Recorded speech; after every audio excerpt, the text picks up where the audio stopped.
our life. Yeah, but like why is it specific capitalism? Because it's something that contributes to our life involuntarily and both voluntarily, and we are a part of the entire system. Okay.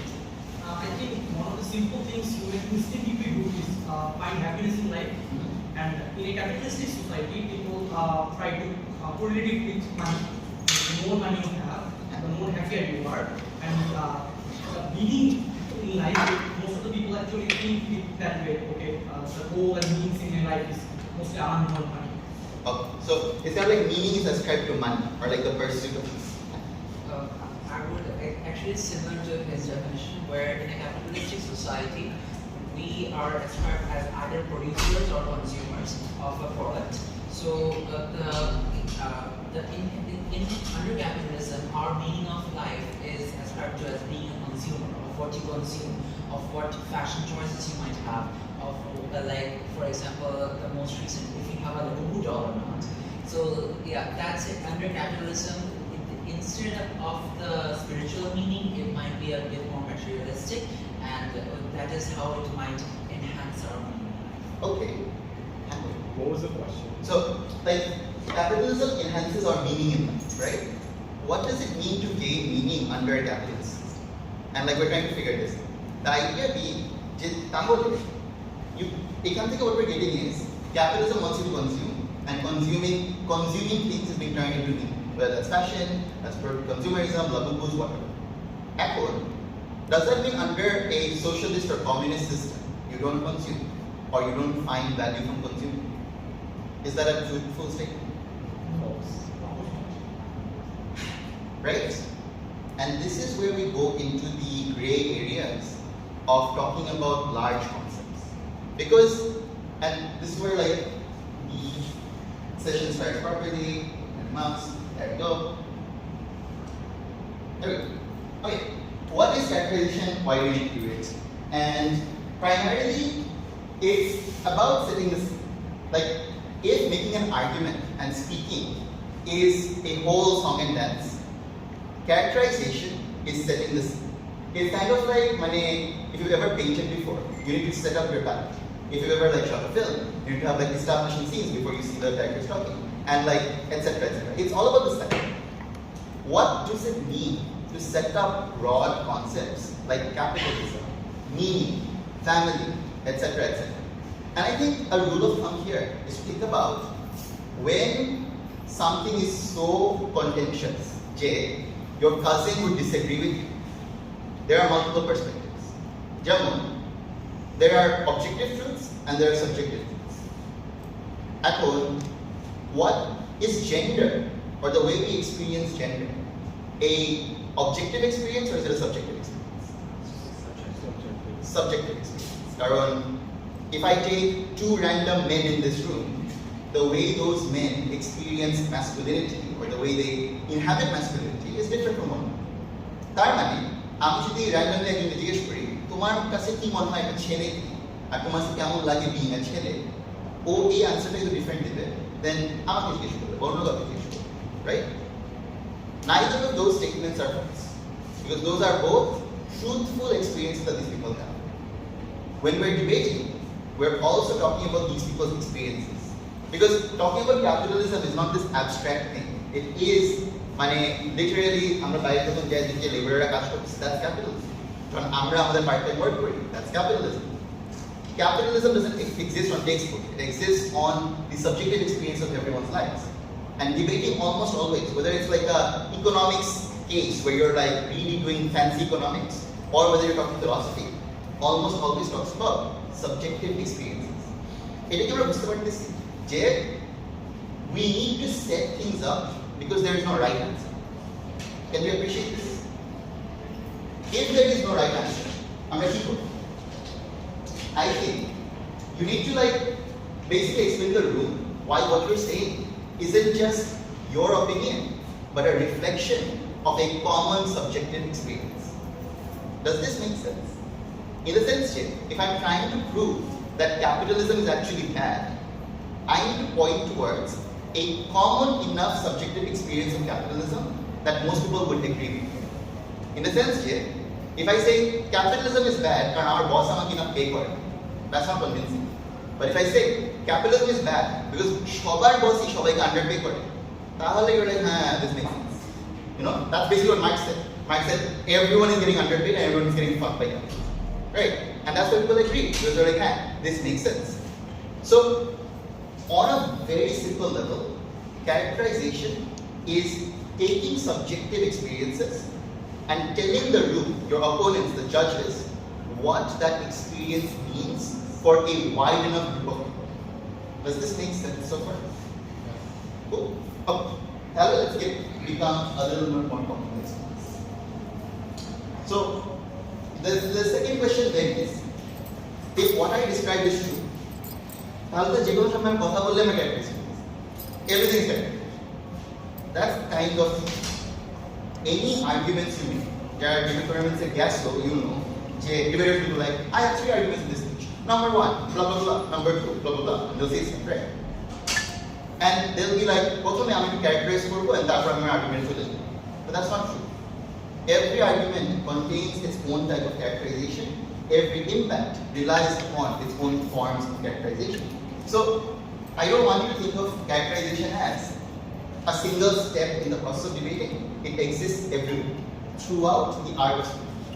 What this means is, basically, you take complicated things like capitalism, you digest them down to the relevance of the motion, and then we try to examine what that strategy is. Like, think about this. The things you want to characterize are like markets, capitalism, an actor's relationship with their parents, the nature of punishment, etc. etc. Jamon in the debate is, this house believes that as a person from a minority community, we would choose success over familial goals.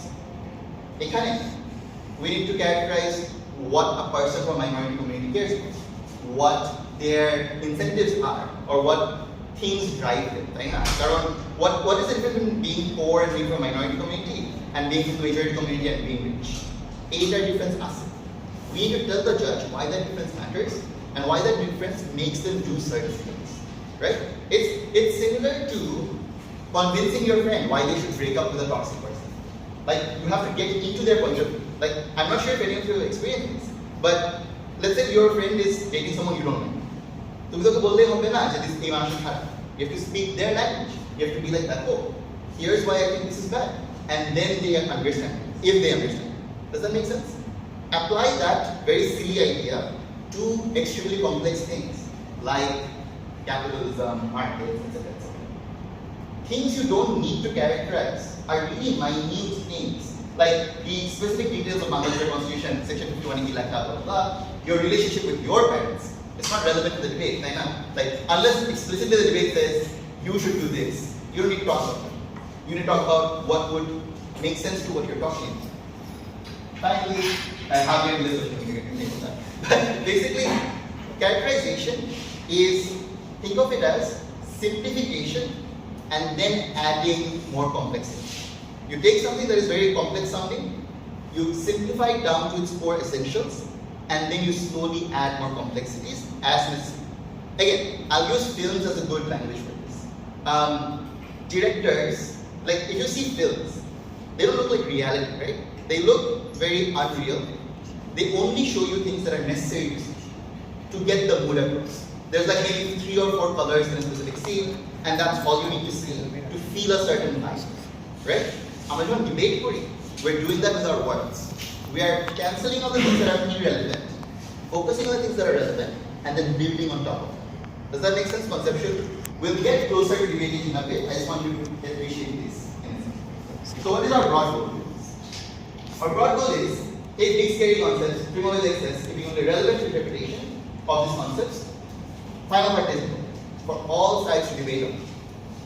In a sense, let's look at this motion. This is where the capitalism enhances our meaning in life. If I'm government side and I characterize capitalism as capitalism is this extremely good thing, there is nothing better than capitalism, and capitalism chhara dunya dhongso. Is that a fair representation of capitalism? It isn't, right? Capitalism flaws us. And the problem is, if that's what you walk into the debate with, the opposition will come up and say, actually look out the window, these buildings are quite nice. You know, like they're not going to be stupid, like your opponents aren't stupid. they're going to disagree with you. So the idea, the tightrope you're walking on when you're characterizing things is, you want to make it convenient for you, but you don't want to make it so unrealistic that someone calls you out. How does this work in terms of, like, let's say, a very crunchy economics motion? Let's say we're talking about, like, financial markets, and we should raise inflation rates, whatever that means. But if that is where the debate is, you can't just say, hey, shop inflation rates, আমাদের 10% বাড়ায় দেওয়া উচিত, বাড়ায় দিলে বেশি টাকা হয়ে যাবে. Not true, right? You have to be more realistic. You have to be like, central banks set inflation targets at 2% for specific reasons. What are these reasons? X, Y, and Z. This is why we think inflation rates oftentimes are at 2 to 3%, right? Boring stuff, but the principle is the same. You want it to be reasonable to what you're talking about, while also being a little convenient. Okay, pause here. A motion. If you are then going to characterize meaning under capitalism, how do we do it? Any suggestions? Like, let's say you're government, right? You want to say that capitalism does enhance our meaning in life. How would you describe capitalism? Or which parts of capitalism would you highlight to say that it is enhancing our meaning in life? Freedom. How? Because in a capitalistic world, you are free to choose what you are going to make, how you are going to make, as long as it's illegal, of course. And you have the freedom to acquire people in order to do the job, to create partnership, and so on. And you will own what you have created. So you will get rewarded if you work hard, and so on. So okay. So it's kind of like an emancipatory. It's like, if you work hard, you will get more, and that is your freedom. Does anyone have either a criticism to that characterization, or can you add something to that characterization, or just like another observation? Because again, you know, capitalism to অনেকগুলো part আছে. ক্যাপিটালিজমের part আছে কাজ করা, কিছু বানানো, innovation, অনেক part আছে capitalism. কোন পার্টটাকে আমাদের এখানে হাইলাইট করা উচিত? কারণ 7 মিনিটে তো সবকিছু বলতে পারবো না. 7 মিনিটে আমি তো ক্যাপিটাল খুলে বলতে পারবো না যে এইগুলো বলছে, right? Which part should we highlight?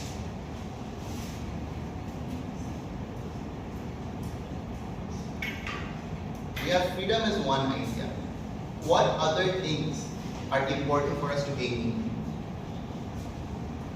Survival. Okay, explain that. Why is survival important to me? I mean, if capitalism happens, I mean, it has to quite with that because probably survival is important for the lower class people. So it affects them, and for them, survival is a bigger part of their life. They need food, they need education, they need places to live. So probably that can be a discussion.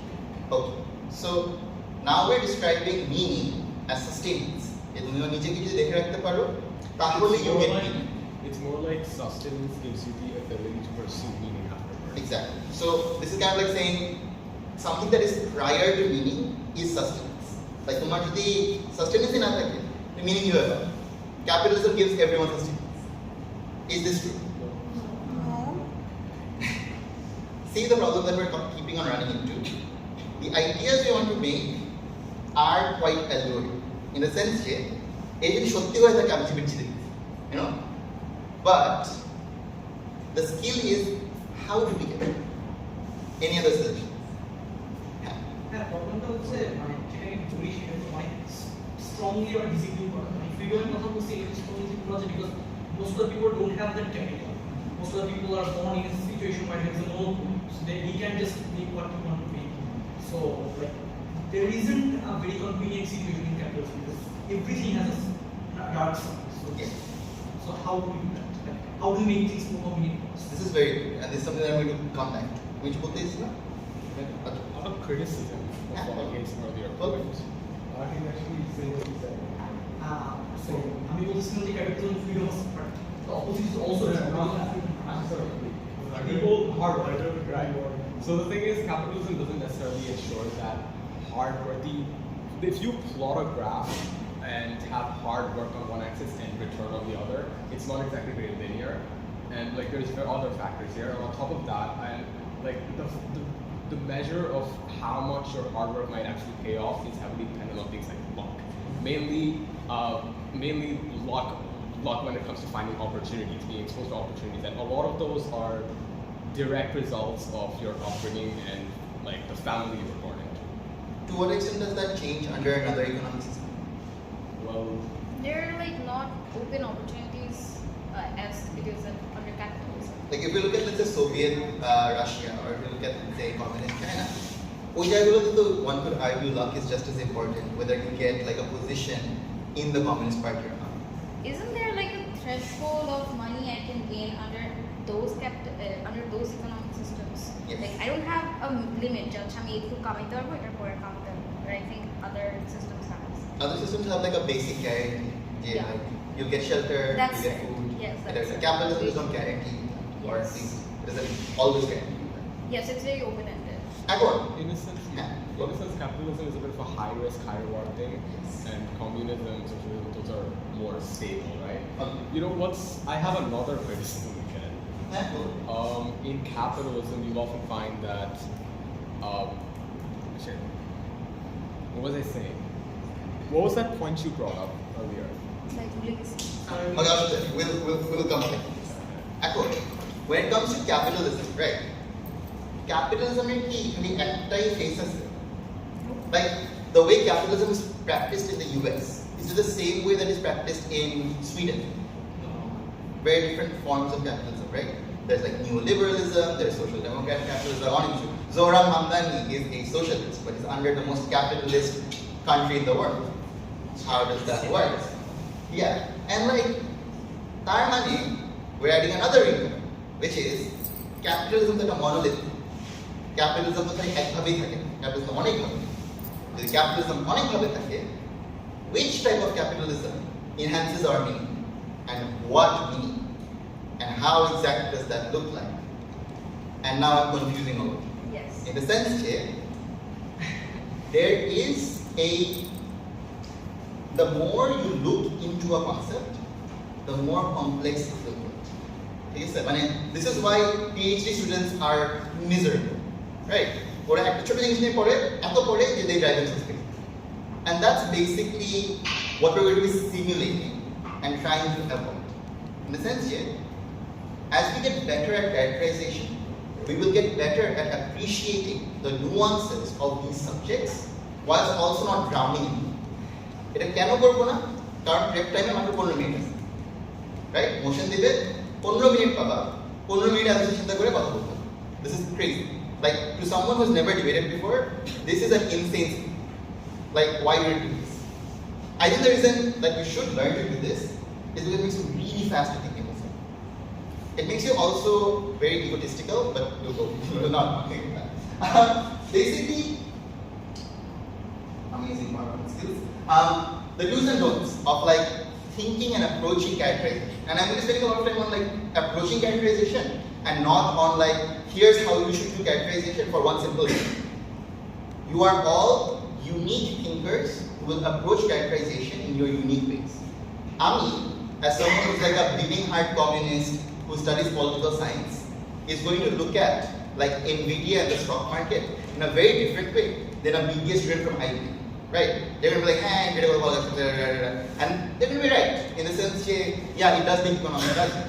And I'm going to be very critical. I'm like, nah, bubble running budget, video running budget, blah, blah, blah, blah. We're both correct. It's just about how well we lay down our thoughts that will let us win on either side. Right? Do not forget this for centrism, in the sense that I don't think both sides are equally valid. It's in the sport of debating. It's all about how you lay it down rather than how correct you are. Because I'm not giving an academic paper by to that, right? So, in this matter, the do's and don'ts. Really, when you are thinking about like systems like capitalism, please be fair. Like, don't be like, hey, I'm a government, I say this means I will never criticize capitalism. No, you're supposed to be like, hey, capitalism has its flaws. Here's why those flaws are still worth having to get the certain benefits we need. Secondary, be curious. And I cannot stress this enough. What makes you a good debater is applying curiosity and empathy to these things. Jamo, if you believe, let's say we're talking about like structurally poor people, right? Let's say the debate on this house believes that we should, states should provide universal basic income. Like সবাইকে একটা set amount of টাকা দেওয়া উচিত. If you are someone who believes that poor people are poor because they don't work hard enough, you're going to be making bad arguments. In the sense that you're going to be thinking, well, what are the customers? They can. Whereas if you think about like the structural reasons as to why people are in poverty and how poverty manifests, then you can make more nuanced ideas of আমাদের actually UBI দেওয়া উচিত এই জায়গায় আর দেওয়া উচিত না এই জায়গায়. Like for someone who's middle income but also has inheritance, ওদেরকে আমরা কেন UBI দিই? আমাদের UBI দেওয়া উচিত অন্য মানুষদেরকে, etc. etc. Right? The idea being যে challenge your assumptions when it comes to these things. And this is মানে outside of debating advice, but like an emotion দেখবা, just think about the other side without the prejudice of like, hey, I'm not getting it right. Look into it, see if this is true, see what you know. This will just make you a better person. Finally, don't run simple assumptions and don't be afraid to be stuck. Last part is important. In the sense here, if you're doing characterization well, let me act up. Like remember when I asked you guys about like meaning under capitalism and you're like, activism? That is a natural part of learning. Like when you're learning an instrument, you're not like playing songs at like full speed. You're not like learning to sing at full like of your range. You get stuck, you practice the things that you get stuck on, and then you conquer. Same thing with characterization. And if I ask you, what are the different forms of capitalism? You're not going to have answers ready. But if you think about, okay, USA capitalism দেখতে এরকম, UK টা দেখতে এরকম, Sweden টা দেখতে এরকম. তার মানে broadly এরকম তিনটা টাইপ আছে. Maybe আরো বেশি আছে. But that is a good way to at least have a more sophisticated idea of these things. Does this make sense? Okay? Cool. Airport. Here I think I covered it too. But basically concepts worthy of characterization will always have differing perspectives. Jaman, if I say murder is wrong, here is a differing perspective. That's it. I mean, Yes, this is a subjective truth again, and I actually got to get going. Like I have something to say. Like, that's a very interesting. Can I just ignore that? Technically, that is a subjective truth as well. Exactly, and that's like this is just me checking your like. We're just assuming it to be objective because the majority vote. It's Exactly. somewhat weird, but that's important. But the sun goes around the moon, blah blah blah, whatever it is, physics stuff, right? I said it. Basically, celestial bodies are truths are truths. The speed of light is the objective truth. But anything that is in the field of social science will always have a different perspective, right? Let's say we should. So this is a controversial one. We should hang people who are rapists.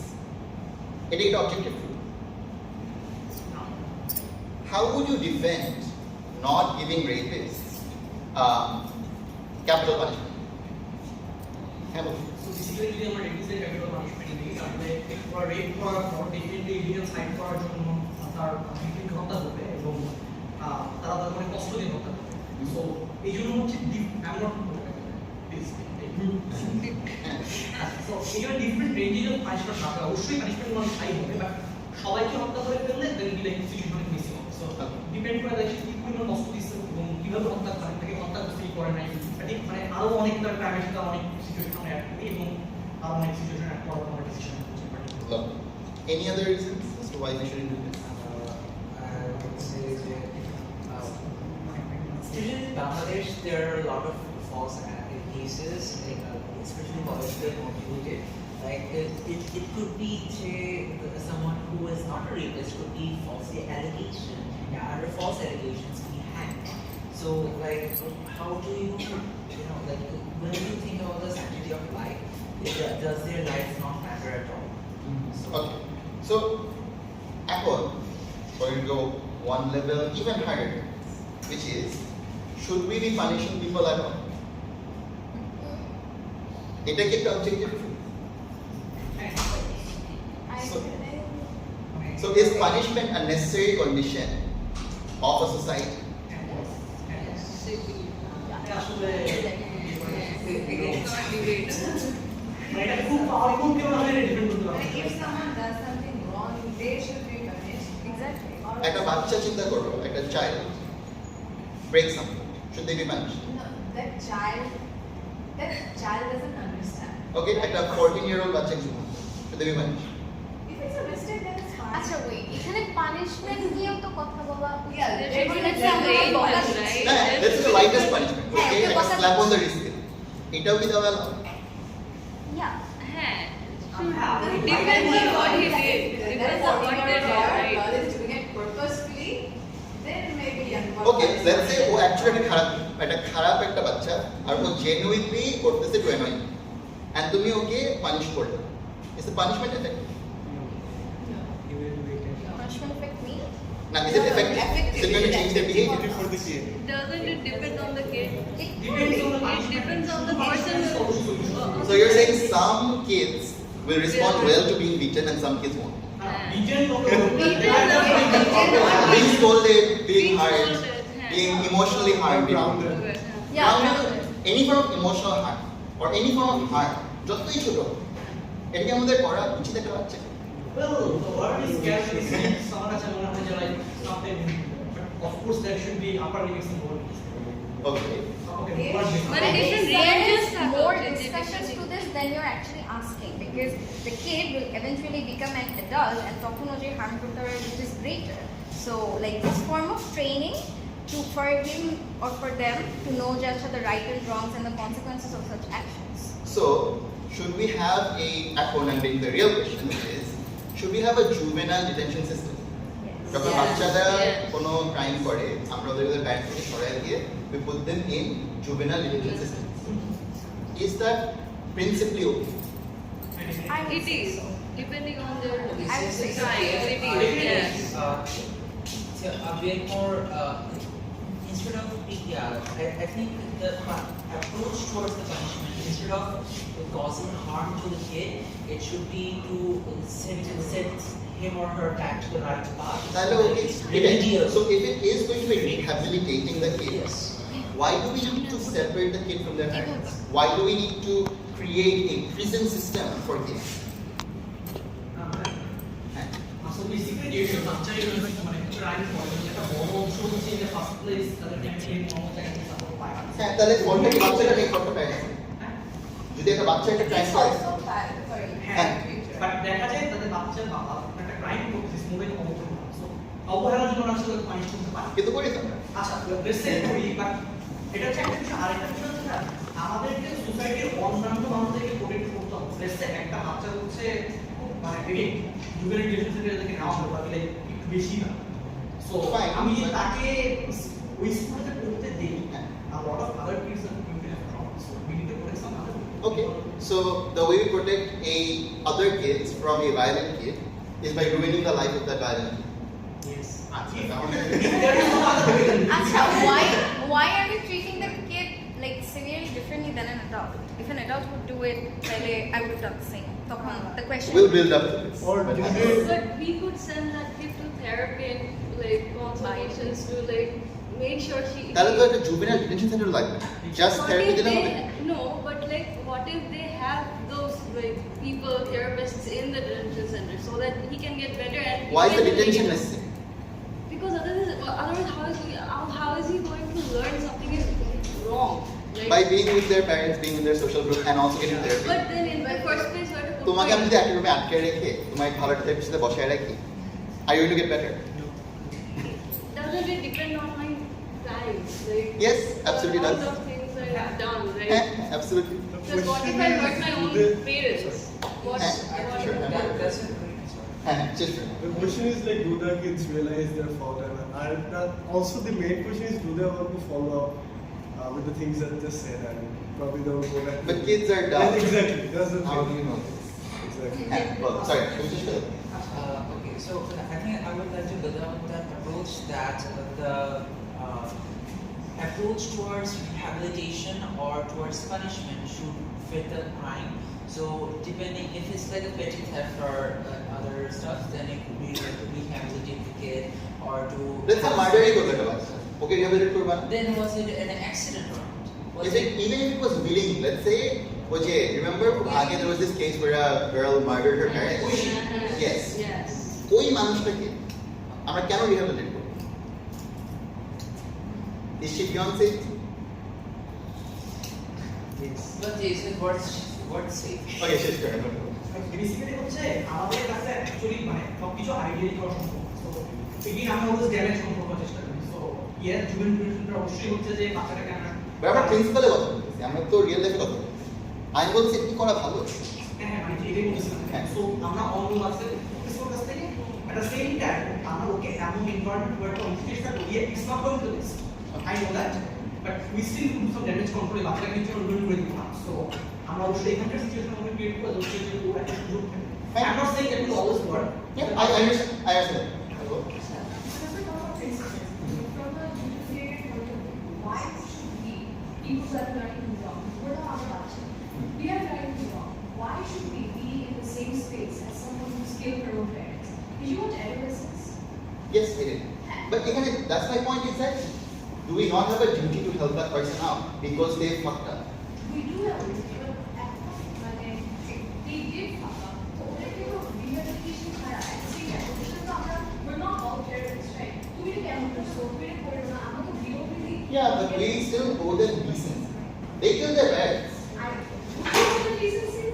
We are not. But let's say they are going to therapy and they are being actively held accountable for that harm. Let's say your friend did something really fucked up, right? Let's say they cheated on their partner and they feel really bad. Would you not be decent to that person? Yeah, I just got cheated on. I would not. Basically, the point being, like principally speaking, behavior too is a more complicated subject. And I think the reason I brought you guys on this like long tangent is to first question the assumptions of punishment and then look at the multiple different avenues of exploration that is coming out of punishment. Like this, so once we take a simple assumption, question it, there's at least 15 different approaches to that assumption. So if you take nothing else away, remember that characterization is the art of questioning assumptions and trying to build more sophisticated answers for simple assumptions. তুমি বলতেছি ও সেটা বললো যে মানে আমরা rehabilitation centre পাঠাই দিচ্ছি যাতে আদার কিডসদেরকে প্রোটেক্ট করতে পারে, কিন্তু ওইখানে যে কিডসগুলো রিহ্যাবিলিটেশনের জন্য আসে ওদেরকে কে প্রোটেক্ট করবে যদি ও ওদেরকে হার্ম করে? এটা আমার কোশ্চেন ছিল। Yeah, and that is a big flaw of retributive justice. Basically, we were having a conversation on retributive versus rehabilitative justice, and there's like a lot of like discussion on this. You look it up. It's like pretty good resources for that. But basically, the point being that I'm going to debate shuru kori. There will be motions on we should change the way we punish people, right? If you walk into the debate thinking that punishment is good actually, অনেকগুলো argument will banabai, right? Like if you genuinely think that punishment is okay, এতগুলো discussion কি আমরা করতাম, right? So this is why I need you to really get used to challenging your assumptions and having a more nuanced understanding of the things you don't know. Because the lives we live, there are certain things that we're very good at understanding. If you're mentally ill, you really have a good understanding of mental illness. But if you're not mentally ill, you'll have a very simplistic understanding of mental illness. That is why you should be curious about how mentally ill people navigate the world. And once you understand that, you're going to make better cases around neurodivergent or mentally ill people. Take any example. Let's say even the most boring one. You've never interacted with a Bueta student. You've never had friends from Bueta. You're not going to understand what they go through. And you're not going to understand the hellhole that is the public education system and the public university system. Having that interaction, having that empathy for them, lets you talk about these people in a more humane way and make more reasonable arguments.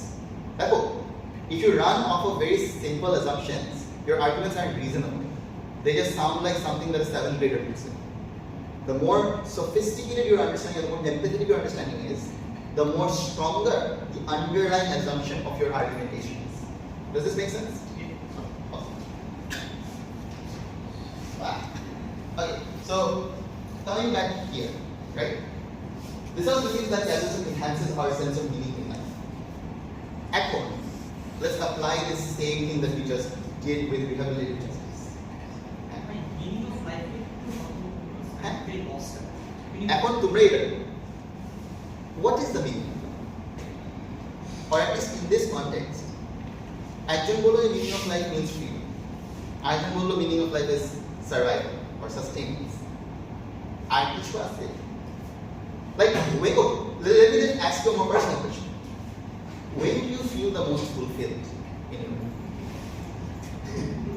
when you're taking a nap. When do you feel fulfilled? Or when does a person feel fulfilled to you? It varies from person to person.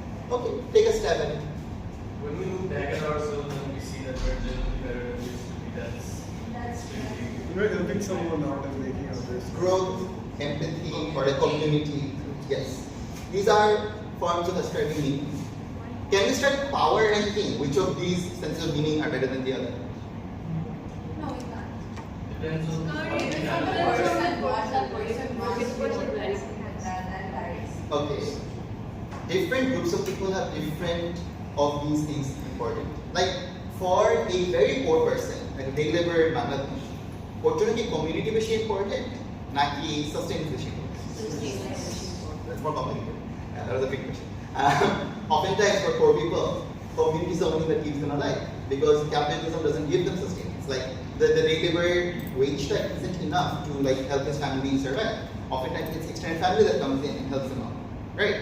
So it's oftentimes a mixture of both that gives them meaning. With community and sustenance for like very poor people. But Hang. sorry, there's the fact that they both have the community, but they don't have the sustenance. So they want that and they run for it. That is a very good observation. Aqua. The question then becomes, which groups of people matter the most? Should we talk about poor people in this debate? Or should we talk about middle class people? Or should we talk about rich people? Should we talk about minorities? Should we talk about people who are neurodivergent, who are neurotypical? Who do we talk about in this debate? Current meaning for different groups of people is different. For a Hindu person living in Bangladesh, capitalism is a bhalo system, not a kharaab system. We don't know. But do you see what I'm trying to point towards? I'm adding another layer of complexity. We looked at capitalism, meaning, and the way it links to each other. Now we're in the third axis, which is how do specific groups of people interact with meaning under capitalism? Because for most of us who are either middle or middle upper class, it's quite good. Like for an extremely unequal country like Bangladesh, if you are rich, capitalism is amazing. In fact, under communism, your life would be shit. Like you're being comparatively mushrooms, right? So yes, as a rich person, I can absolutely say that capitalism is enhancing my income, right? I'm going to debate if I run that, am I going to win? Yeah. That doesn't represent the entire population. Yeah, all the people is happy. So perspectives, there are certain groups of people that matter more. I am just a single person or my group is smaller. There's numbers, there's variability, there are different ways of thinking about this. Right? And how are you going to represent all the community? Yeah, and remember, 7 minutes is off. And 7 minutes. Good. Sounds impossible. Right? এটা কি আমরা কোন সাইডে শুরু depend করার কি সাইডে থাকবে সেই যে কমিউনিটি গভর্নমেন্টে থাকি so everyone matters more or less আমরা এমফাসিস দিই না দিকে beyond start or something like that Yeah. Yeah, poverty and the social they are suffering the most, that being impacted the most. This is a very good understanding, and I think this is like worth highlighting. Depending on the side of the motion you are at, you're going to kind of implicitly value certain groups more than others. Like, if you're on the government side here, you're talking about like, hey, capitalism should make a chakri dise. Chakri to come. If you're on opposition, you're going to say, chakri to dise, chakri to naga that. So, right? This means opposition talks a lot more about like poor people, government talks a lot more about like middle class people, or people who are like rising in wealth. And this is where you have to be aware of the way characterization interacts with the other side.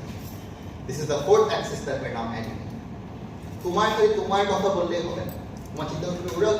And again, they're really smart people on the other side. And they're going to be like, fine, middle class man should be on help person. Woohoo. But what about the poor? And if you don't have an answer for that, you're not going to win this debate. Let's answer this. How does capitalism then help the poor? Or how does it enhance the meaning of life for poor? Very complicated question, but like, let's try it. The primary criticism that we're facing from opposition is capitalism chakri there, but it's chakri is running under faith. So it's not worth having that meaning. How do you respond to this? I'm sorry, what was the question?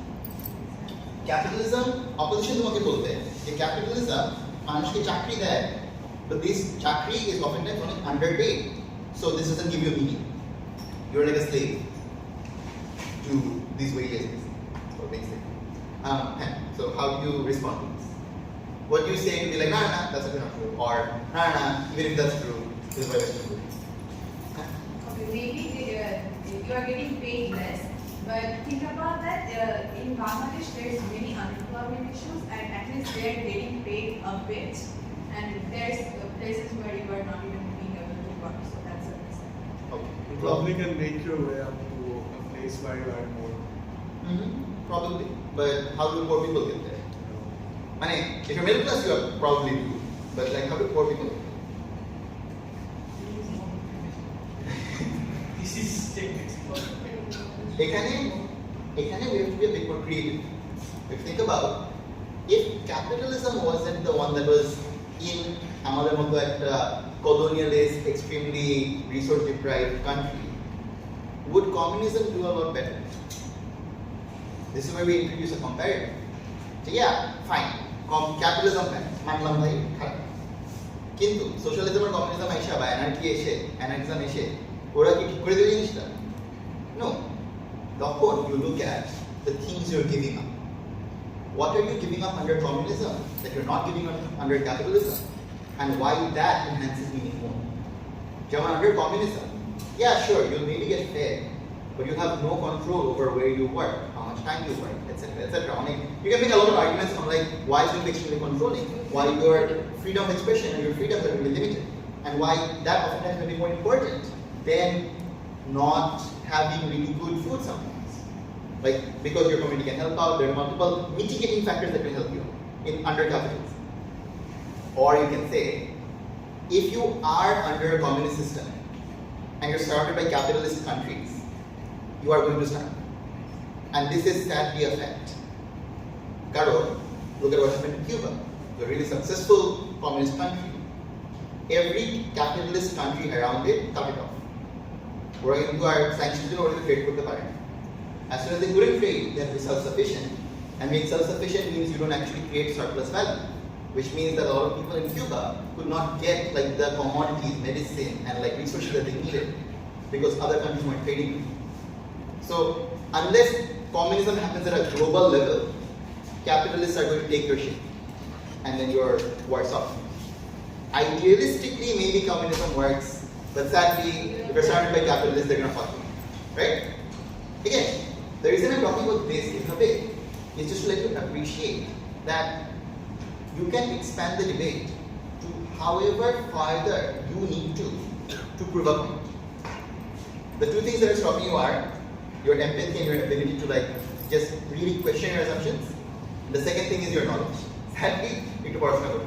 Like you have to know the history of communist countries, the history of like why communism failed, or the history of capitalism and why it worked. There's no shortcut to writing, but what I can tell you is there are solutions. Like if I present you with a motion that is like Allah, you can come up with solutions. Okay? Now, let's now look at something a bit more complicated. I think that's useful. Is when am I characterization? What am I characterizing? কারণ এরকম ডিবেটে it's quite easy to be like এখানে capitalism আমরা characterise করব আর মিনিংটাকে characterise করব but what about emotion? And I'll read this out and I didn't write this out, I was stupid. This is emotion. Shorting or short selling is when an investor borrows shares and immediately sells them, hoping they can scoop them up later at a lower price, return them to the lender and pocket the difference. This house believes that activist investors should actively start shorting Nvidia stocks. I'm sure that went over most of you, right? এরকম complicated jargony motions আসলে what are we characterizing? এরকম debates I want you to really not get caught up in like the specifics of like Allah Nvidia নিয়ে কথা বলতে হবে, Allah আমাদের তো shorting নিয়ে কথা বলতে হবে, এগুলো কিভাবে হয়? Think about more baseline questions that someone who was approaching, let's say, economics 101 or finance class 101 would think of. যে আমার স্টকস কেন বেচি?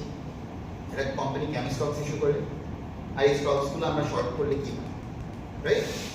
When you think about it from a more simplistic, again, as I said, establishing short হিসাবে প্রথমে খুবই simple একটা frame নিবা, and তারপর you want to add more.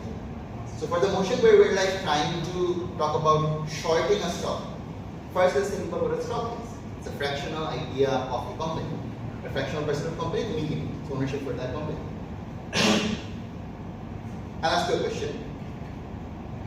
Stock prices, like a company is valued at, let's say, $1 billion in its stock value. Is that the real reflection of how much money that company makes? No. Yeah, why is that? It's not the actual amount, it's their projected amount, or it's like how much we think a company is worth, especially in the future. For example, Tesla has like a few $million in revenue, but it's like valued at billions. Yes. Come on, Nvidia currently is worth more than half of Africa. Like, it's worth more than 3 times the stake of the entire worldwide pharmaceutical industry. It's worth more than the bottom 30 countries in terms of gross GDP. It's crazy. It is apparently making so much money that it just doesn't exist. Like, right? Why is it designed like this? Why do we think of expectation in its price? Who was the genius who was like, instead of thinking about what the company is actually worth, we're thinking about what it's expected to do. So that people invest more in it and it grows more and more. Yeah. This is a good thing or bad? Yeah. Otherwise, how does something become this much big, or একটা assumption যদি 100 কোটি না রাখে 10 কোটিতে পৌঁছাতে পারবে না? Sure. I can support this. So it brought up because it's for the expected turnover, or it's for this assumption is for the investors who want to invest, and it's designed, and it's basically a promise that okay, so this is what our joint finances are, and this is how much we will reach, or how much you will get after you invest in it. Okay, it's mostly in my opinion, it's a marketing thing. It's a marketing thing. It's not like projecting the strength of your company. Yes. Apple. It isn't correct. Are there any harms of doing this? Yes. So, What are the for example, in the 2008 financial crash, there was it's a bubble that eventually bursts. The realistic bubble or the dot-com bubble.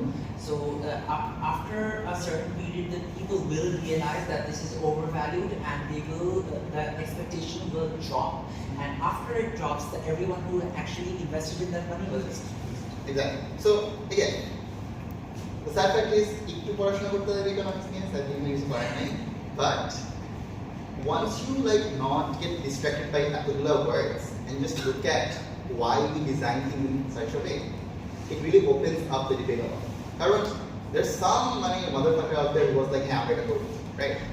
As long as you can clock into that guy's head and be like, can we have a go? You will have a very good grasp on doing the thing. Like, I have multiple teammates who suck in economics, but they're very good at like just being like, yeah, but it can go. You can very much get away with just asking reasonable questions of like, why was it designed this way? Why do we do this? Why is this necessary? Oftentimes these simple questions of why is it necessary and why was it done this way are oftentimes enough to open up very complex things. Okay, sir? Don't get like really scared of that type of things. Okay.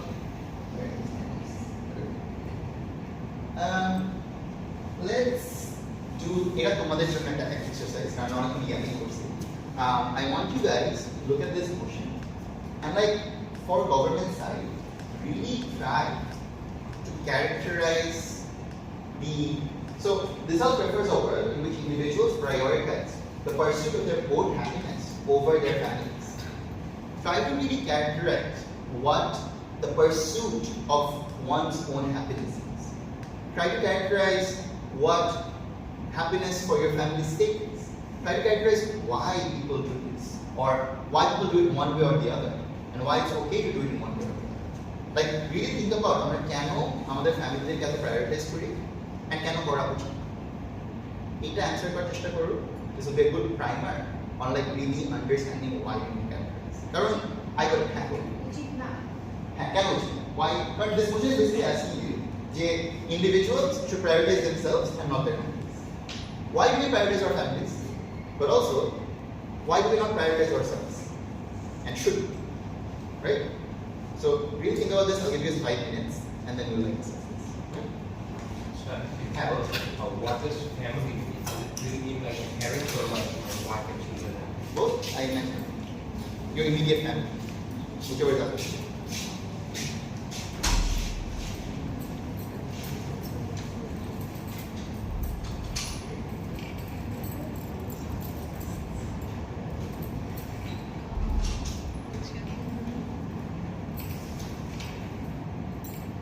And like yeah, get a little existential.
What does this prioritization currently look like? বলতে পারবা? Like আমরা এখন currently আমাদের ফ্যামিলিদেরকে যে prioritise করি কারা করে? আমি করি বাট কারা করে? Parents, হ্যাঁ parents or break. Bed earnings কেন করে? A sense of responsibility. Why? Where does this responsibility come from? Yes. Okay, but এত বড় একটা ডিউটি মানে why do they really feel obligated to do this? Well, in most South Asian families, you are brought up with the notion that one day you will your family because they think so much about your family. Why does this culture exist like this? Who made it? It exists culturally in one part of the world, but in the other it কিন্তু doesn't. কেন আছে আমাদের এখানে কেন Because we were an agricultural society and we had to stick together, so we eventually formed into a collectivist society where we prefer the collective over the individual. That's one anthropological view, not the correct, not necessarily the correct one, but that is one anthropological view. But what I'm asking generally is, not having a financial independence. okay, but wouldn't that mean you should look after your own self? Yeah, but we have to practice their opinion more when we are financially able to provide that for ourselves. We have to depend on them. That's why we have to practice their opinion. Okay, interesting. So basically, it's a good way of saying things. But I think physical visuals are one of the primary reasons for that because yeah, when women both wants to come to it and they think that when they start making a family, they think making the other person happy, will make them also happy. And after some time, they have the children, and those children are their own part, and they think that making them happy and if they succeed in life, that will make them also make them happy. And so keep investing, they keep earning money, and they keep prioritizing their children, their lives over themselves. I understand that, but then if that was a sustainable feeling, healthy people wouldn't get divorced, but divorce rates are pretty high. And If we're talking about that, then why the child is taking care of or prioritizing their father and mother?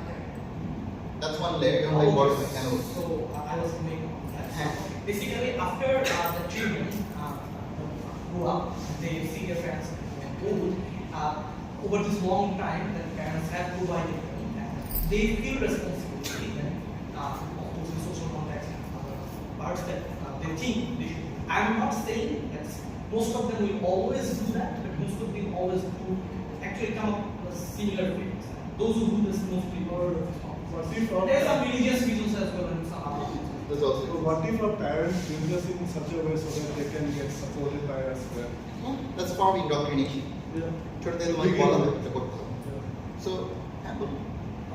Curious of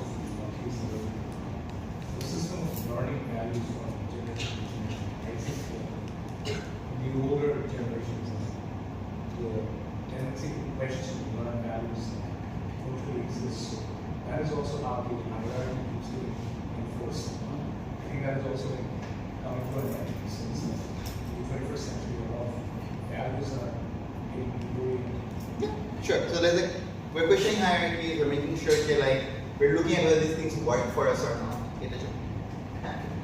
Bringing up children in these parts of Asia is a significantly bigger sacrifice for parents than it is in places like America or Europe. So they always have this notion that we are sacrificing larger parts of our identity or our life for the life of our children, and they project this idea of getting back from the right? So that is a pressure that exists in third world countries that doesn't exactly go off the same third world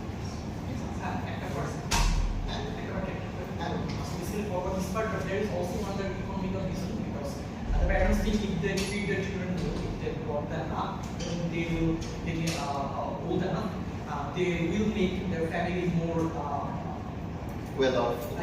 wealthy and they will have a better life. And at the same time, the parents of course doesn't actually spend all of their money. They do have some properties, maybe passed from their family and so on. So children actually take care of their parents in hope they will get those ancestral properties of things. Sure, but this is again into word of warning. A lot of other framing or a lot of your characterization is being through the lens of a middle class family. So I would recommend you to also think about other perspectives as well. Like how does this look for someone who doesn't have the social security net of the middle class family? Or primarily, and a bit more imaginatively actually, what would it look like in a world where this wasn't the norm? The current norm is, you're a bad person. In a world where that isn't the norm, what does that world look like? Or how do social norms and social expectations change in that kind of a world? Where we are encouraged to be more selfish and not more communal to our families. What changes, right? We are talking about prioritizing someone, but we are not saying that we are not going to take care Yes. of people, right? Taking care of someone and prioritizing them over my own happiness is different. I can feel happy while taking care of my family.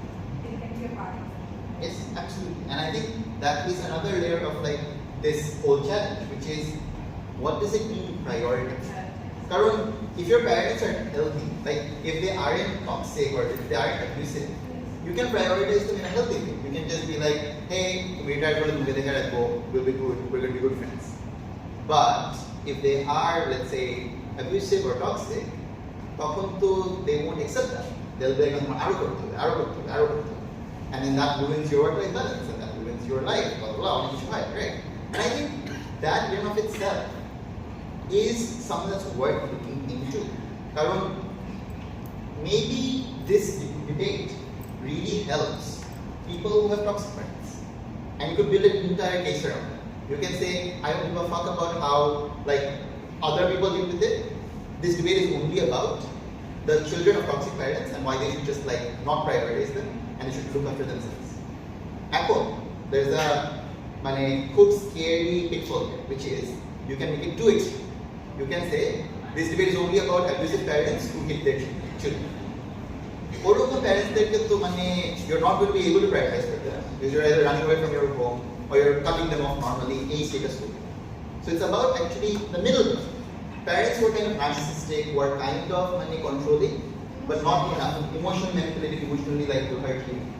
You can't cut them off because as soon as you say, hey, my mom's emotionally abusive, your friends will be like, I got my soul, they can right? But that is a social norm that has been grown up, which is you are expected to take care of your parents. Social norm line actually toxic হচ্ছে সেটা বাচ্চাকে abuse করতেছে তারপরে বাচ্চাটা বড় সে ওই অ্যাবিউজটা নিয়ে ও toxic হয়ে যাচ্ছে ওর বাচ্চাকে that cycle of toxicity ওই সাইকেলটা ব্রেক করার জন্য if I know enough information that আমি সাইকেলটা ব্রেক করতে পারবো আমার জন্য ব্রেক করা হয় but I can break it for my child then আমার ওখানে কাট অফ করে দেওয়া উচিত আমি এখানে কাট অফ করে দেবো এই লাইনটা এখানে ব্রেক হয়ে যাবে নেক্সট জেনারেশন আমার জেনারেশন থেকে they will become the toxic parents in my life and if we all started doing that এই লাইনটা almost শেষের দিকে চলে আসে. Yes, if we lived in a world where we prioritize ourselves, maybe that cycle would be broken. Yeah. But also, that cycle will be replaced by something also good, which is us being really self-centered and not wanting community. No, not self-centered. Toxic parents cut off for that doesn't mean I'm being self-centered. What family is your parents? Parents. Your siblings, or your spouse, your children, Yeah. right? What happens when you don't prioritize them? Does that make Not just father and mother. We have to make a balance.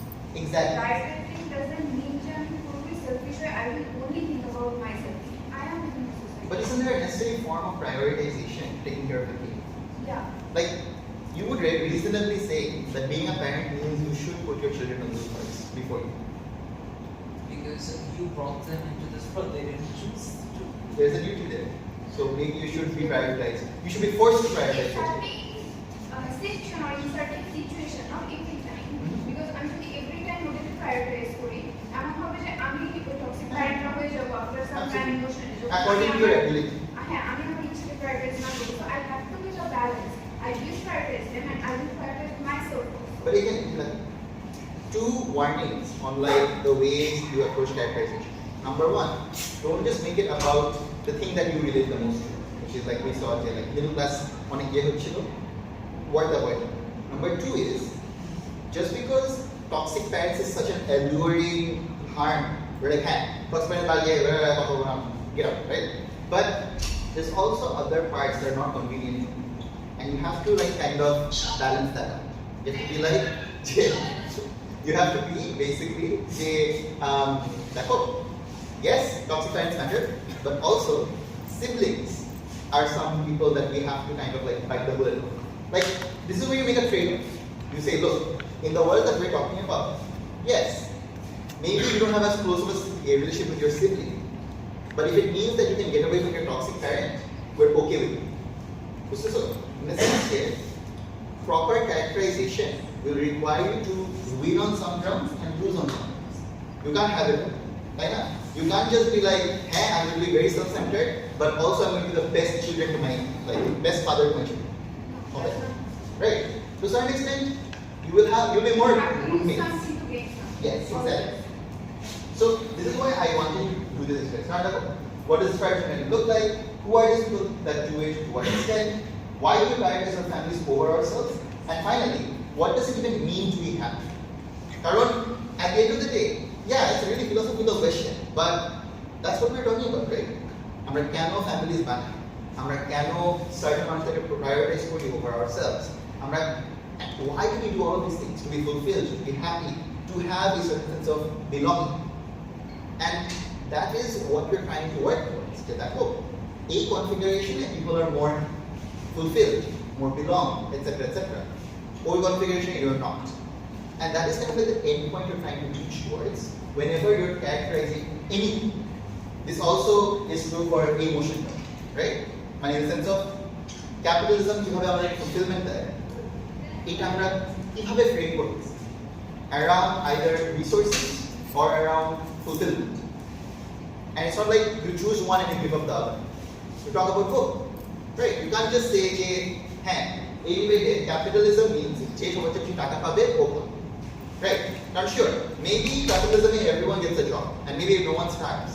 But if everyone is a soulless robot who's just working 12 hours a day and has no time for any amount of fulfilling work, is that a life worth living?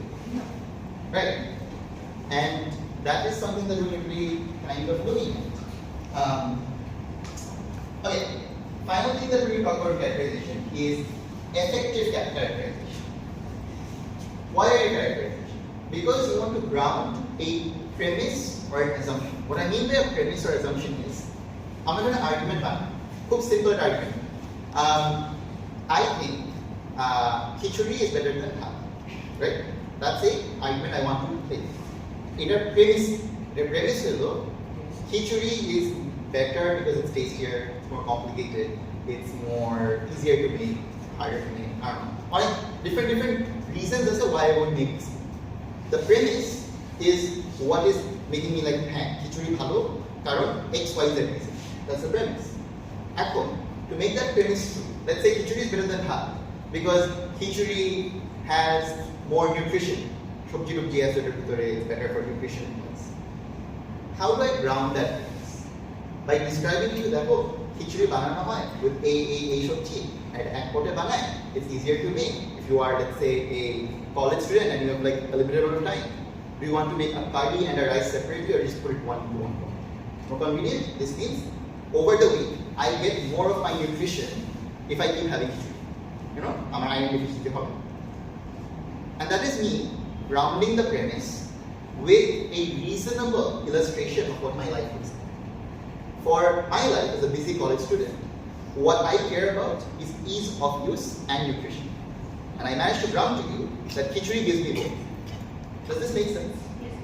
And that is exactly what we're doing. Like, I believe that the world works a certain way. Let me tell you why this broader concept actually manifests as this. In the sense that, আমার মনে হয় খিচুড়ি ভালো. Here's why. If everyone started having khichuri, or if an average busy college student had started having khichuri, they would actually benefit from this. Does this make sense? I'm not just talking about myself. I'm trying to make a structural argument as to why this actually manifests in the way I said it does. In the sense, if you look, let's say you look at capitalism, right? Capitalism is on form. Is it reasonable to say that all countries in the world follow Scandinavian forms of capitalism? It's not. If I say, we're going to define capitalism in this debate as complete social democracy where no one goes hungry and everyone has a free house. Vishwas korben, right? I have to ground this in a reasonable premise. I think the way you then go about it is to say that, capitalism is a system of prioritizing personal property and private property in a way that allows you to grow with what you have and collectivize around that personal property. In the sense that, yes, there are certain forms of capitalism that will hurt people, but over time, capitalism will just increase property rather than take away your property. So even if people are poor right now, the arc of capitalism is going to make people richer and richer and richer, right? And that is me not lying about anything. This is me making a very convenient frame to put this debate. They're like, hey, capitalism এখন খারাপ, but it's only getting better. And here's why it only gets better. এখন এটার ভিতরে, এই বাক্সটার ভিতরে, আমি যা ইচ্ছা আর্গুমেন্ট করতে পারবো. Does this make sense? I believe capitalism manifests as a system of increasing property and increasing wealth. Because I believe that it manifests as this system, look at history.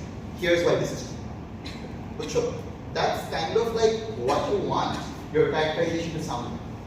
Again, example is the I believe that prioritizing your family creates issues with your own fulfillment. Hence, the way your own prioritization looks like is going to be you choosing to not give up on your hobby for your family, you choosing to actually pursue that certain subject that you thought was too risky. All of these things over time make you happier than a family, right? So all of this to say, characterization is, খুব crude ভাবে বললে, it's a biased view of the world where you're picking and choosing the facts and the way that the facts manifest.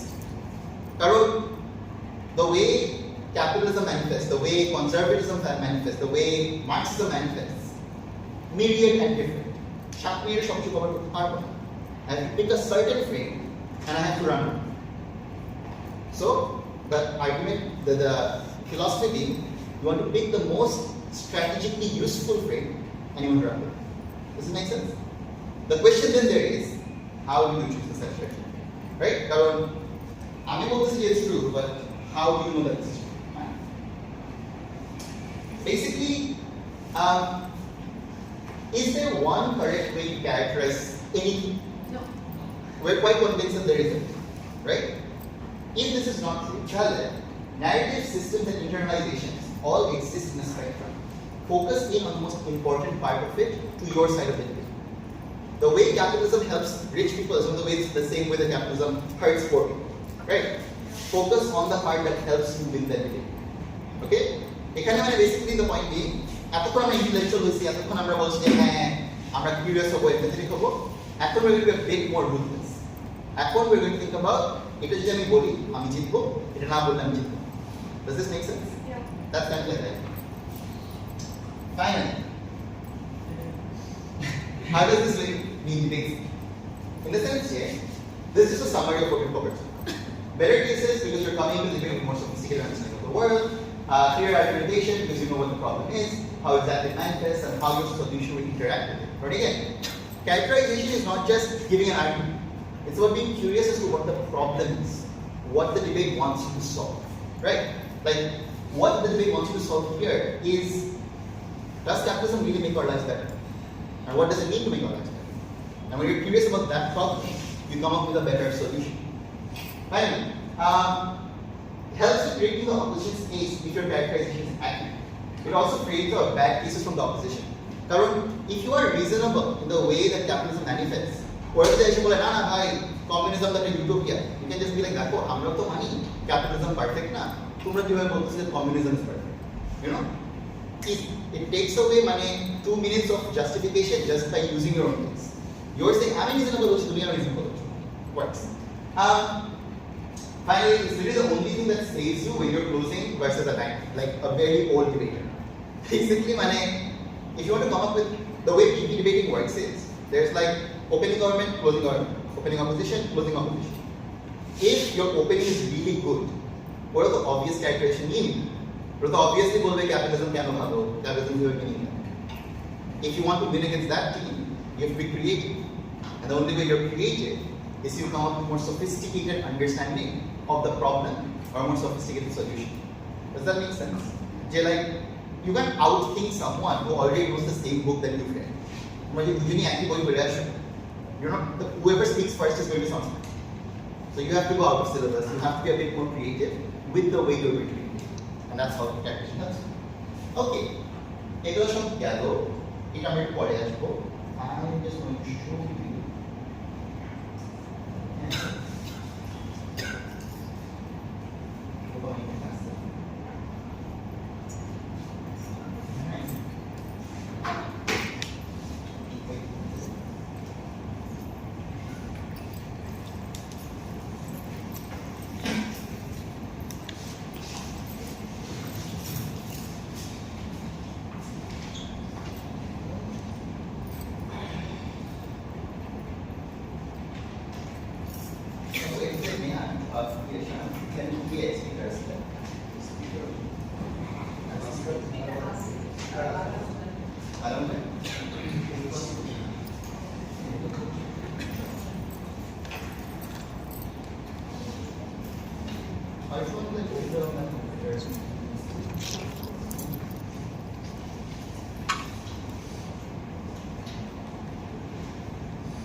Hope this is audible. Now I'm going to start again.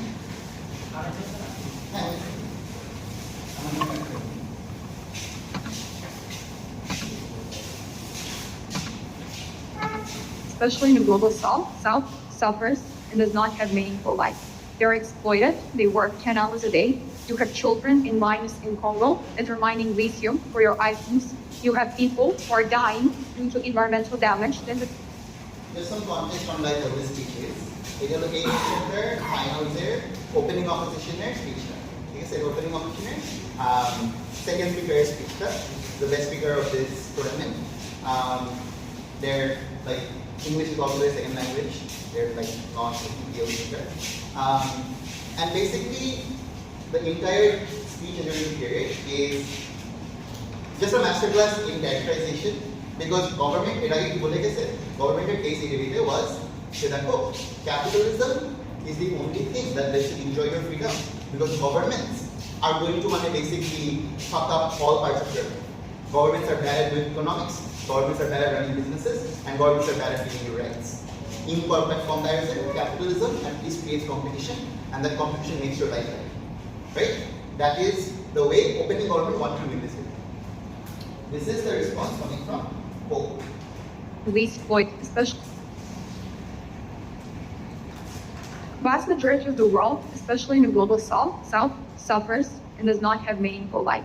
They're exploited, they work 10 hours a day. You have children in mines in Congo that are mining lithium for your iPhones. You have people who are dying due to environmental damage that has been caused by big companies that would not have existed without the capitalism. You have children who die in wars that were thought of the resources that exist because of profit maximizing capitalism. I'm very happy that for privilege, opening government, and for all of us here who are privileged, capitalism was great because we are happy when we buy Google. We are happy when we buy iPhone and things like that. But capitalism for vast majority of the world objectively caused suffering and shun the light in their lives. This is the first thing that I want to talk about. So first thing in the framing, very importantly, this debate is not about whether capitalism is good or bad. This debate is about whether capitalism prescribes meaning in people's life. They're just giving a million mechanisms as to why capitalism is great, but it does not mean that people feel great. Just check this. Vast majority of the world in the most privileged countries report highest suicide rates, highest rates of depression. Why do you think that is? Even though their lives are objectively good, they suffer because they work jobs they do not want to do. Even if they have a choice between working for, McKinsey or law or whatever the fuck, they are still not they are still not, happy with themselves because of the materialism. The problem with capitalism, it is not enhancing meaning. There's only one meaning in capitalism, creating profit. If you're not creating enough profit, you do not feel meaningful. Counterfactual and understanding of the house is that people were able to find different meanings. They talk about Yugoslavia. Excellent example for us. You know how many people are Yugo-nostalgic? Because people in... Basically, that was 2.5 minutes of that speech where there was not even an argument. It was all just, hey guys, this is what capitalism is. This is what capitalism looks like. And then remember, they were like, here's some framing. This debate isn't about whether capitalism is good or bad. It's about whether capitalism gives you meaning. And then she answers that question. She says, capitalism only gives you one meaning, and that meaning is profit.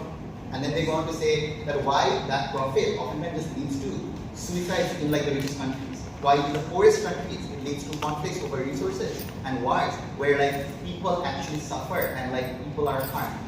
They're not just like debating one side of the motion. They're not characterizing just why poor people are fucked by capitalism. They're also saying rich countries and rich people in capitalism also suffer.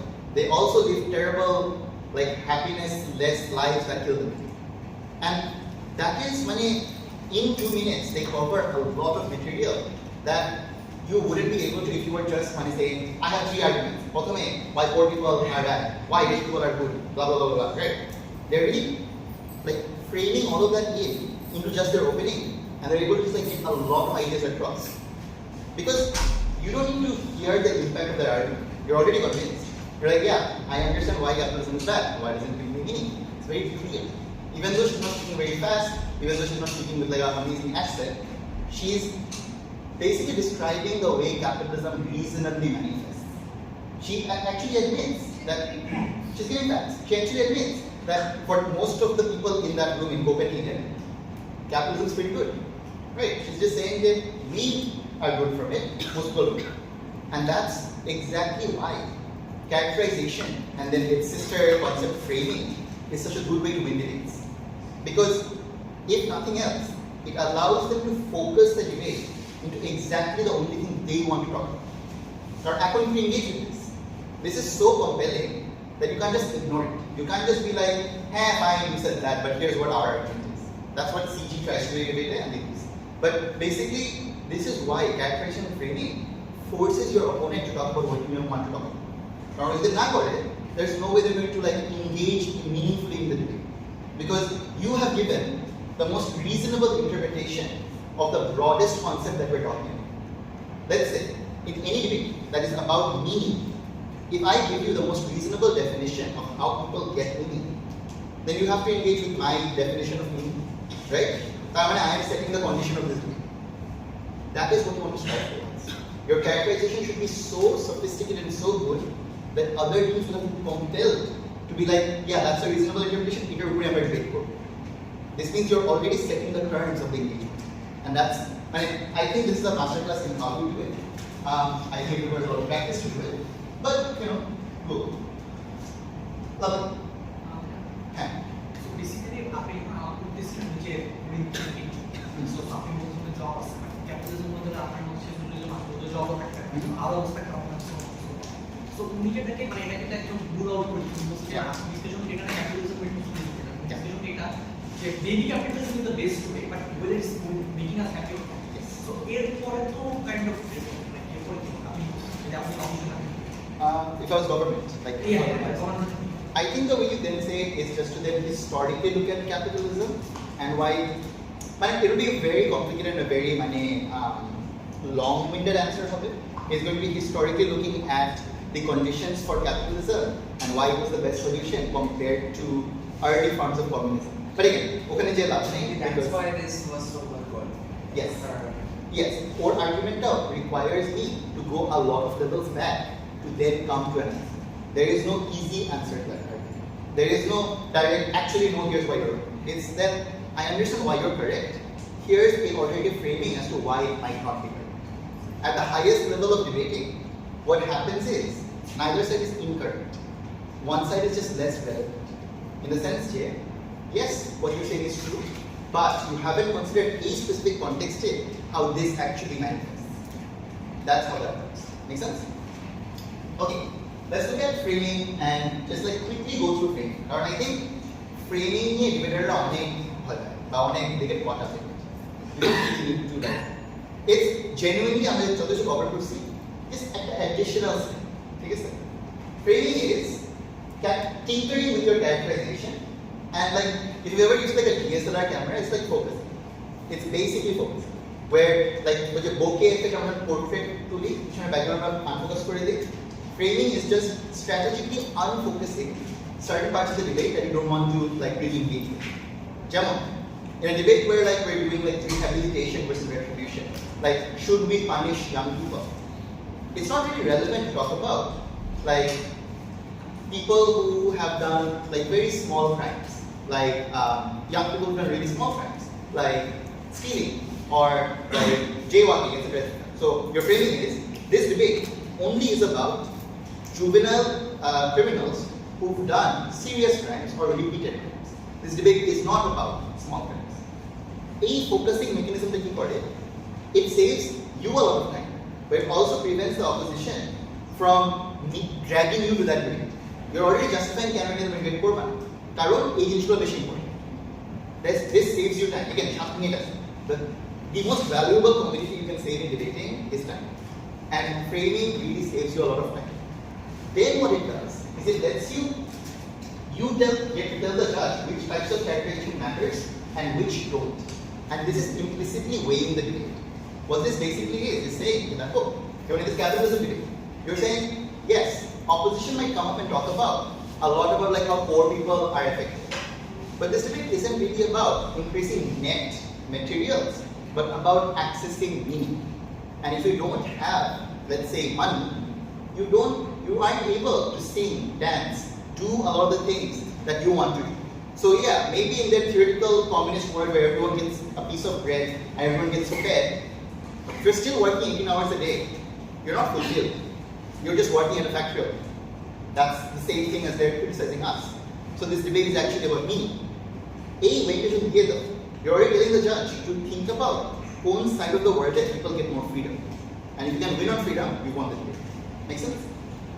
Finally, good framing is taking a lot of time, and yeah, it's really important. How to frame? The simplest 3 points that I'm going to highlight. And again, the reason why I spend a lot of time in this session on characterization, not framing, 𝐸𝐫 is one of those things that you will create as you debate. The way I like to frame debates is very different from the way like another debate like Sachin or like other good debaters would frame. Because everyone has their personal style of thinking of what's important, what isn't important. So the simplest one of framing is sticking to the demands of the motion type. So if the motion says that this house as a person would do this, what you care about is this person's incentives.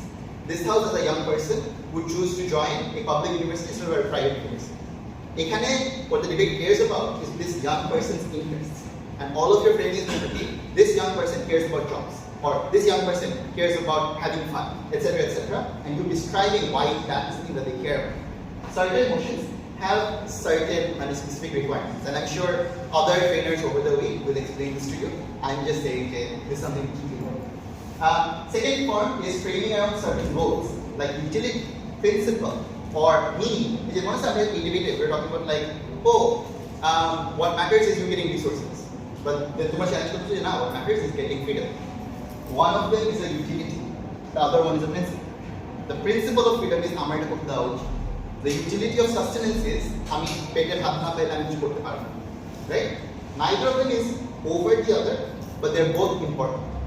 You have to tell the judge why one is more important than the other. So one example could be, you tell the judge, look, the reason why sustenance is the most important part of this debate is because if you don't sustain yourself, you don't get access to freedom.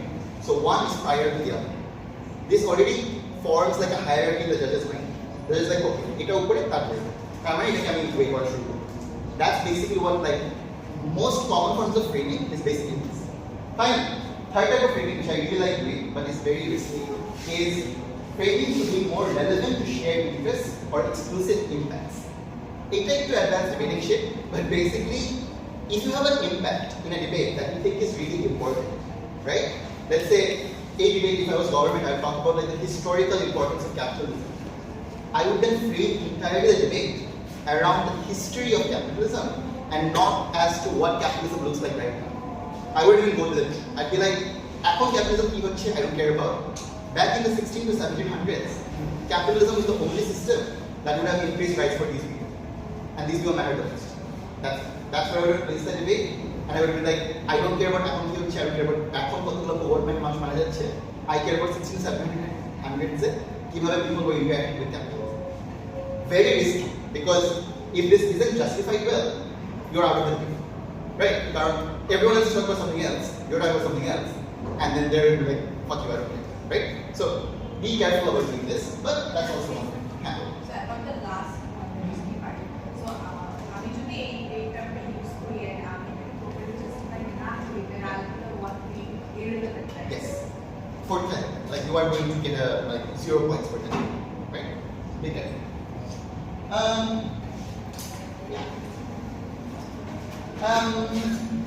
I think we've done this. I think throughout the debate we've done this. Just look at this and see like if there's anything you want to know about. But I think we have done this. In the sense, like what actually meaning matters the most is this debate simply that capitalism is good or bad. We've seen through this speech and recent discussion last night. Common pitfalls. Basically, try not to limit the debate through your framing or characterization. Remember that the way you like characterization is unique to your perspective, and that's good. And this is something you should take away. Personally, I hate formulaic debate. That's why our session there was no like, oh, it's not now, by the I don't really care. What I care is about you being honestly intellectual and coming up with your own ideas. Right? So if you think your characterization is weird or awkward, run it. People will say, learn from it. And then refine your own style. Don't try to like copy someone else's style and then be like, right? Try your best to engage with other sides' characterization. Like what happens is when you're working on characterization, you're like, I'm a type for the double. And then parallel case run your shoulder. তুমি তোমার characterization নিয়ে বলবা, ওরা ওদের characterization একটা জিনিস বলবে. If no one interacts, তাহলে debate করবে. So you have to be like that. Oh, we think capitalism works this way. You think capitalism works that way. Here's why we're going to be charitable to you, and we're going to say, even under your understanding of capitalism, why our arguments are that, or why our claims still make sense. Does that make sense? In the sense that engage with their idea of how these concepts work. You might be correct, but because it's a subjective truth, you should still engage with it and be like, it's good, but it's correct. Make sense? But I think that's all I have. Yay! Yeah, that's it. You're making on time? Really? Yes. Okay, any questions, any like specific stuff you guys want to know about our past meetings? Like, আমরা ডিবেটটাকে আমাদের perspective থেকে বলতেছি যে আমরা এমন একটা body of পিপলকে target করতেছি যারা আমাদের পার্সপেক্টিভটাকে ভালোভাবে প্রেজেন্ট করবে, কিন্তু আমরা যখন জিনিসটাকে ন্যারো ডাউন করতেছি এটাকে ভালো নাকি খারাপ? Good question. I think oftentimes you, and I think this is আমাদের সার্কিটের বেশি হয়, আমরা অনেক কনভিনিয়েন্ট ডিবেটিং করতে চাই. Like I think the Bangladeshi circuit's tendency is to be like এই ডিবেটটা খালি থার্ড ওয়ার্ল্ড কান্ট্রিতে হয় আর খালি থার্ড ওয়ার্ল্ড কান্ট্রির গরিব মানুষদের নিয়ে ডিবেট করবো আর কাউকে চিন্তা করি. The good part of doing this debate is that the impact is high in the sense that the amount of change that happens in these people's lives is higher, but that also means that you have to work really hard to prove why that impact will happen. Now, they're really structurally obvious. Why is your solution or your framing going to lead to all of the good things? The more extreme you make, like the lives of these people, the harder it is to save their lives or to make their lives better. Right? This means it's a burden to the practice.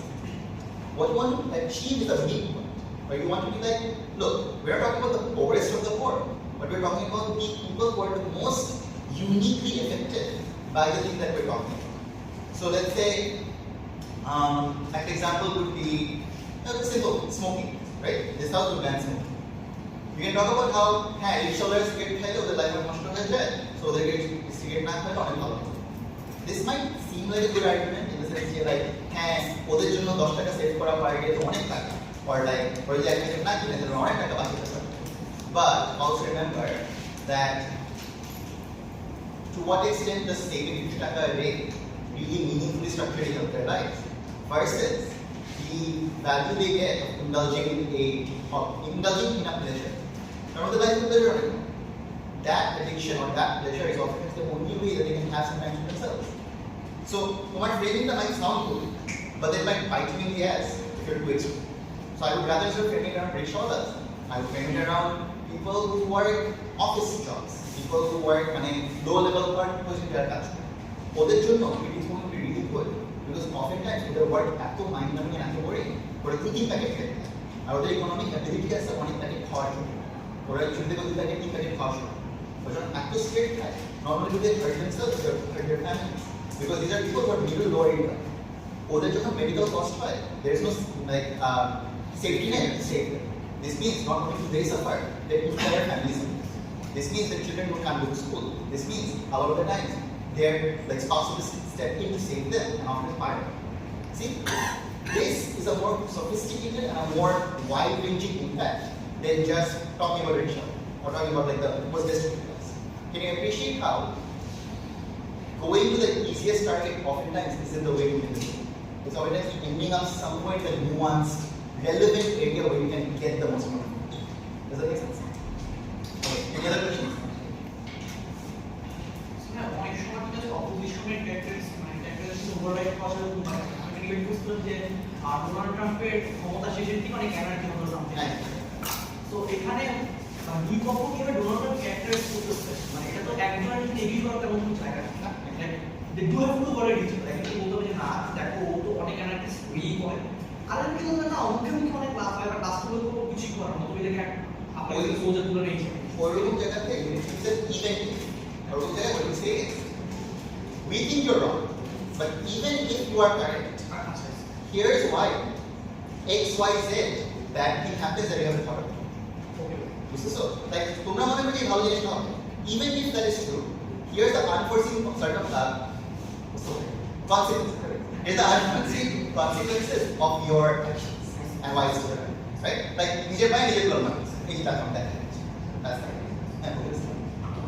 So, order to nuance the sophisticated answer is that historical sometimes we do concessions to for another persuasion. We make our concessions at first. Yes. I think that's a good question. Karon, to what extent do you want to concede to a certain thing, right? Now, you can't just say, hey, capitalism is always bad. Capitalism bad. You want to say, look, here are the problems that exist, but the problems are mitigatable. You always want to be right. আমি এটা conceive করতেছি এটা হয়, but এটার হার্মটা either এত বড় না বা অন্য কিছুতে আমরা সলভ করে দেবো। এটা যদি বলতে পারো, that's a good way to take a conversation. হ্যাঁ, sorry. Basically, আমি বলতেছি যে let's say capitalism is bad. Capitalism hurts poor people. We agree that it does hurt poor people, but it doesn't hurt poor people forever, because over time, capitalism has a need to upskill these laborers to make them do jobs. So even if we agree on the short term, capitalism does cause harm. In the long term, it balances it. So I took a concession, but I then mitigated it by saying, na, এটা সারাক্ষণ থাকবে না, এটা কিছুক্ষণের জন্য থাকবে. Make sense? Do that for other things as well. মানে, there's no exhaustive way of saying it, but you want to take a trade-off. You want to say, হ্যাঁ, এটা ভুল হয়, but এটা অত খারাপ. The point being, it's manageable. We can deal with it. Make sense? Okay. Any other questions? Right? Okay. I think that's good. Yay.